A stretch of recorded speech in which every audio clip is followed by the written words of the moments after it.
Welcome to the Learning Pines YouTube. We hope this video helps. In this video, I will explain how to get your first commercial cleaning contract. First, focus your niche. Do not try to serve everyone. Target small office buildings or medical practices, for instance, which often need reliable, consistent cleaning. By specializing, you gain a deep understanding of their specific requirements, like infection control in a clinic. This tailored approach makes your service far more appealing than a general offering.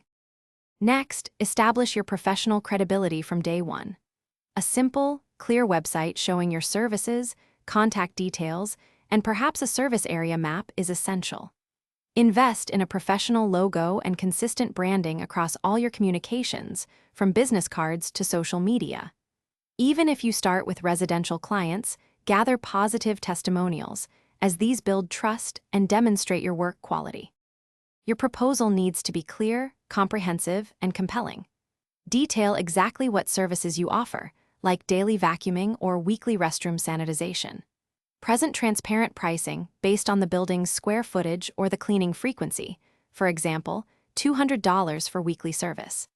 Emphasize your unique selling points, perhaps using only environmentally friendly products or guaranteeing a 24-hour response time for urgent issues.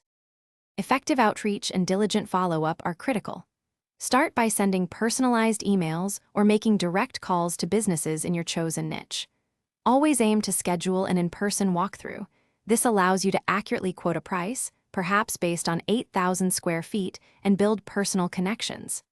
After sending your proposal, follow up professionally, maybe 3 times over 2 weeks, without being pushy. Thanks for watching. Consider subscribing if we helped you.